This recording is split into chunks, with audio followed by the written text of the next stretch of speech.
Di balik salib ada kemenangan. Karena begitu besar kasih Allah akan dunia ini, sehingga Ia telah mengaruniakan anaknya yang tunggal, supaya setiap orang yang percaya kepadanya tidak binasa, melainkan beroleh hidup yang kekal. Yohanes 3 ayat 16. Hari ini setiap orang percaya memperingati hari wafat Yesus Kristus, atau juga dikenal sebagai Jumat Agung. Dalam memperingati dan memaknai Jumat Agung ini, marilah setiap kita merenungkan dan mengingat pengorbanan Kristus di kayu salib. Bagi dunia, salib adalah simbol kehinaan dan kekalahan. Namun, bagi orang percaya, salib justru menjadi karya penebusan yang membebaskan manusia dari kuasa dosa dan maut.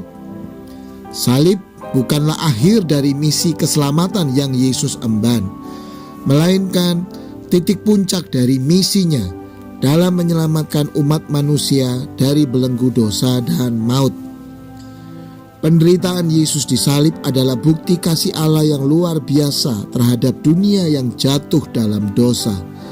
Setelah berbagai usaha manusia gagal menghapuskan dan menyelesaikan masalah dosa, maka Allah mengaruniakan putra tunggalnya sebagai korban penghapus dosa di atas kayu salib.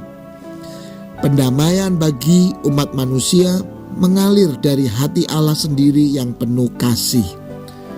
Karena kasih-Nya kepada manusia, Yesus yang adalah Allah, Ia tidak menganggap kesetaraan dengan Allah sebagai sesuatu yang harus dipertahankan.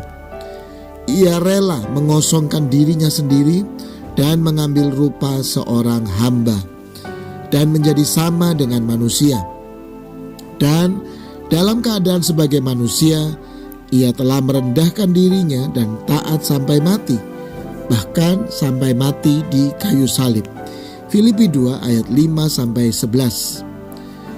Di balik penderitaan yang Yesus jalani di salib, terdapat kemenangan atas kuasa dosa, maut, dan segala bentuk kejahatan yang merusak ciptaan Allah. Salib, meskipun tampak sebagai tempat kegagalan dan kehancuran, sesungguhnya adalah tempat di mana Yesus menaklukkan segala kuasa jahat dan pernyataan kemenangannya atas segala kuasa kegelapan dan dosa. Oleh sebab itu, penderitaan Yesus di kayu salib, meskipun penderitaan yang tak terbayangkan oleh banyak orang, adalah bagian dari jalannya menuju kemuliaan yang lebih besar.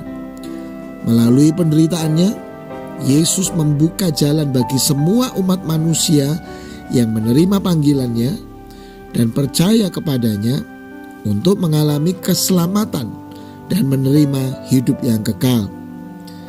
Penderitaan Yesus juga menjadi teladan bagi setiap orang percaya, bahwa penderitaan dalam mengikut Dia di dunia tidaklah sia-sia, melainkan bagian dari kehidupan dalam kerajaan Allah yang membawa kepada kemuliaan.